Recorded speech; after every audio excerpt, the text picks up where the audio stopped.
Yes. You know, and I think the Stones are too, but then it's just like, well, gosh, you know, really I hate to say it, but the last good Stones album that I really liked was Tattoo You. Right, Everything after sure. that, I'm like, Yeah, right. You know, so is it better to have more music that's just okay, or for the legacy just to stop and live with what it was? Right, you right. know? Yeah, that's The true. age-old argument. That's so. true. Well, that's like the Police, right? I mean, the Police have those 5 incredible albums. And the other thing is that the way the Stones had it over on the Beatles was the live show. They had a way, way better live show. And going to see the Stones in concert was an experience beyond nothing else.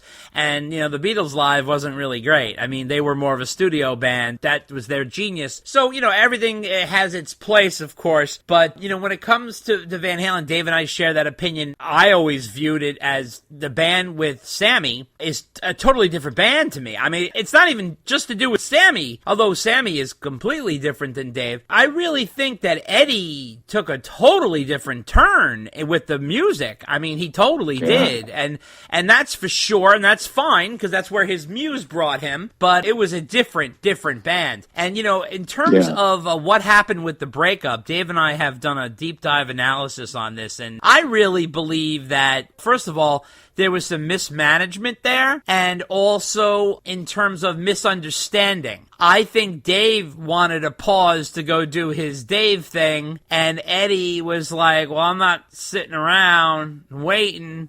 And it was sort of like it just sort of dissipated. I don't think there was any big firing. I don't think there was any big fuck you, I quit. I think it was more like, well, I want to go do this thing now. And Ed's kind of like, well, I don't want to go do that. And, well, he's like, well, I'm going to go do this. And, you know, it just, if you really research it, because Eddie's not the kind of guy to, like, throw someone out of a band. Like, he doesn't seem like to have that kind, especially back when he was as young as he was back then. He didn't seem to have that kind of edge to him. And Roth, obviously, you know, he got blown up with his ego for sure, with the Crazy from the Heat EP. And if you read the Ted Templeman book that just came out. I'm looking, I know you guys have interviewed Greg Renoff. I did a podcast for about a year and a half and did a thing with him too. Yeah. And he was telling me about that book coming out that he was doing. So I'm actually excited to check that out. Yeah. How did that stack up with the Van Halen book he did? Yeah, and I suggest when you read the Van Halen portions, there's a lot in between the lines. You got to connect the dots a little bit, and you know, anybody who's as steeped in Van Halen like you'll kind of see the picture through the haze there. Ted kind of lays it all out. You know, he doesn't exactly throw anybody under the bus or anything, but he kind of lays out the facts as to what was going on at the time, and it's pretty clear as to what's going on. But it's interesting, and Van Halen is never-ending and fascinating, which is why Dave and I have been doing this podcast for over 4 years, because it's just unbelievable. The music, the different levels, the different eras, the drama. I mean, there really is just so much to this band that is really so fascinating, and obviously some genius there, too. And that's the other point I wanted to get with you is, in terms of Dave's voice, we all know, and you have heard, Dave gets ripped so hard about his voice. Yet, it's interesting that he kind of owns it. You know what I mean? Like, he has his own style. He has his own thing. In a recent interview, I actually read it on the air. He was talking about, my voice sounds like 4 flat tires on a road or something like that. He kind of like knows like what he does. What is it about Dave's voice? What made his signature style work so much, and how would you describe the texture of it? It's interesting when you hear those real early bootlegs and stuff. You kind of you can hear him still trying to find it. Yeah. And then every once in a while, these recordings come out that were pre-Van Halen 1. You're like, wow, this is so different than what they ended up with. Right. Then, what they had to coax out of him and work through it. And the beautiful thing about Dave's voice is, it's him. Yeah. It's very distinct. When you hear somebody's instrument, whether it's they're playing guitar or drums or they're a singer, immediately who that is. I mean, that's something special. And I think, his vibe, especially, when you get into, Women and Children First, lately my favorite stuff to do has been off that album, as far as Fools and, I always say, always, always, always have Everybody Wants Some on the set. To me, right. Everybody Wants Some is the definition of David Lee Roth. Sure. From the beginning, screeches and the Tarzan belts, right. And the screams and then the vibe when singing and the gasping for air, and then you get the perfect typical David Lee Roth rap in the middle of the song. That's Van Halen right there. Yeah, it's his whole lot of love, really is. It's his whole lot of love. He really goes off. Now, in terms of the punk set, do you guys call them out on stage, or do you set it up ahead of time? It's funny. Some bands, they've got a nice, pretty print job and all ready to go. Yep. And they'll date it, and they put the band logo on the sheet and put it out on the stage all nice. And what we do is we literally write it out 5 minutes before we go out on the show. Oh my God!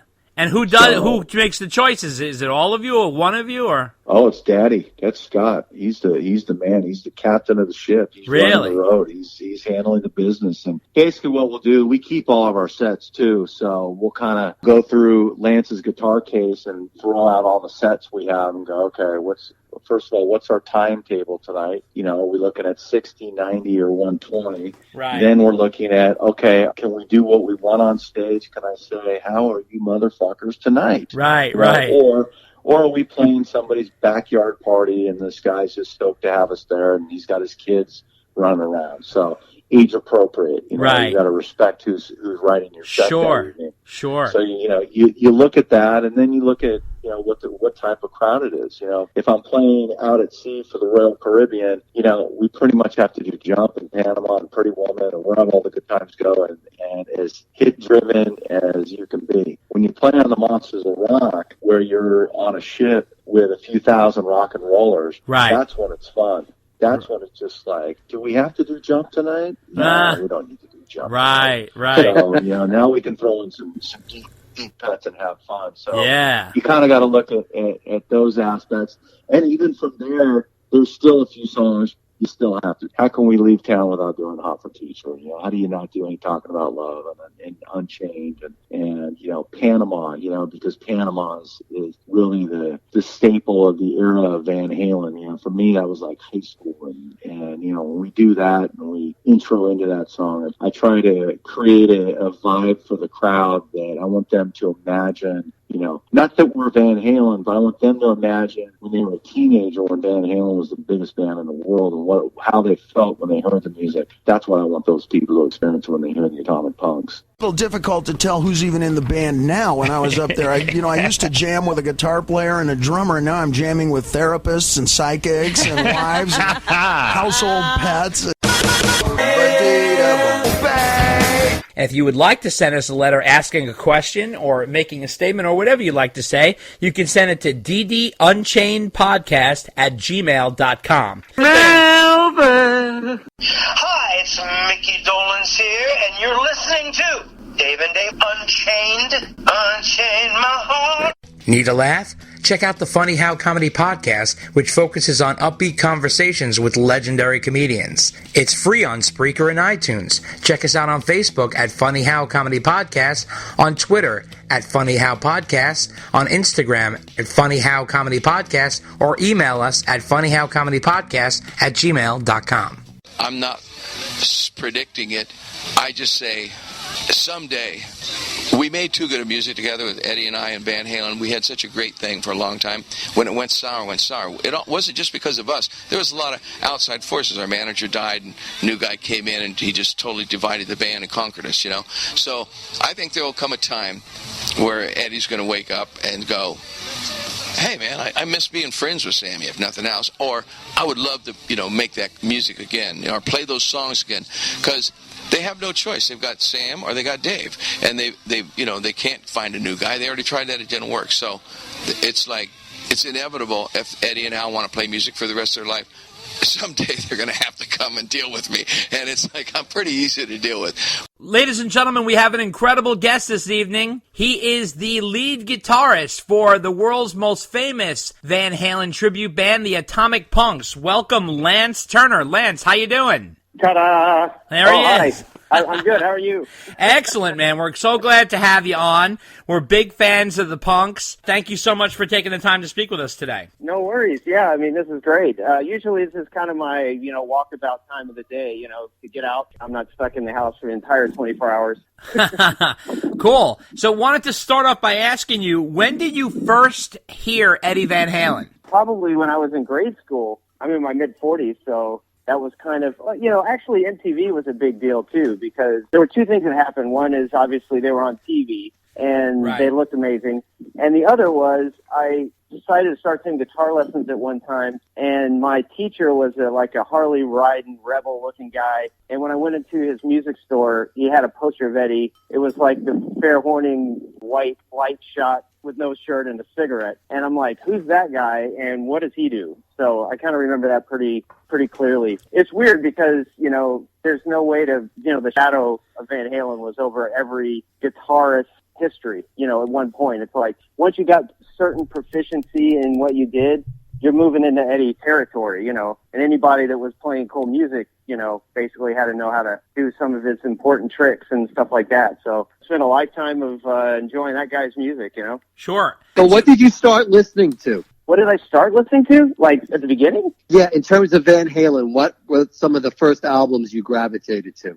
The album that started it for me was Women Who Chill at First, because when I remember, it's like those things in life you remember where you were on the day. My family moved to like this new house in Ohio, and I was kind of like my brother, and it was like kind of weird in the new place, and I got that record, and it was like the most fun. It was the most shockingly technical. It was like a big party on a record, and I would play it in that yard every day. It's like back then, you only owned like a couple of tapes. You didn't even have like the internet to play 100 things. So I had the summer of whatever that was my Women and Children First. And there's no way that you can listen to anything else and go, yeah, that's cool, but that's not like, Van Halen cool. You know what I mean? Yes, very much so. Yeah. Now, when you grew up as a teenager, the version of Van Halen was with Sam. Did you listen to them? Yeah, I mean, I remember, I was still pretty young when that happened. So I listened to it, and I could feel the progression of the band musically, the way Eddie was like, experimenting. And at that time, I can appreciate him as an artist and being like, yeah, he wants to express himself more and do different kind of music. And I get it. But it wasn't the same. I mean, it wasn't the same kind of era of music as well. And they were kind of changing in the times a little to me, so, but I get it. It was like I was already moving to different things by that time myself, but, nothing compares to what they were doing earlier in my life. I mean, it has a lot to do with where you are in life, music's like the seasons, you suddenly get in this phase of this guitar player, you like date this guy for a while, and then once you learn all this shit, you kind of move to another guy, and we actually do another Van Halen band that only does Sammy stuff. And so the Punks guys got together and really worked on a lot of that material, and it's so cool. I mean, it's very progressive. There's a lot of really complicated stuff that like from the Balance album and all that. Yeah, we'd be in the rehearsal room playing that. There'd be people like listening going, holy shit, when you actually play that stuff live and you play Amsterdam right live as a band, and people are like, holy God, that stuff's very technical. And so it's like a whole other band to me, Absolutely. It totally is. So now tell us, what are you doing with the Sammy stuff? Are you playing with another band or rehearsing with another band, or like what is that all about? Yeah, well, what happened was years ago, we got an offer to go to Hollywood, Florida and play at the Hard Rock there. And it was like a private party. And they asked us, do you guys do Sammy stuff as well? And of course, we're like, no. But they're like, hey, we'll pay you, I don't know how much it was. And we're like, yeah, we can do some Sammy for you. So we looked online and we found this guy that lives out here in Southern California. His name's Mark Huff. He was doing his own Sammy tribute. And we're like, we threw him in the mix. And our bass player Joe is really proficient at home recording and everything, so he was able to get tracks together from a friend, and we were able to kind of fly in Right Now and a couple of the hit songs for the keyboards on the fly, and it went over great. I mean, it's weird. It's like you think a lot of people would be like, where are you playing? But then once they hear those songs again, they're like, I actually love that stuff. Right. And then it's kind of evolved. We only do that maybe a few times a year now with Mark, because he moved up to the Seattle area. But, I mean, like when we do it, like we just did a show last summer. It's on the Facebook page that we had, but I mean, we're playing a full outdoor, 1,000 people, and it was like crazy. They loved all the songs, just like it was, the 80s. Wow, that's incredible. Now, are you using pre-recorded keyboards like Van Halen?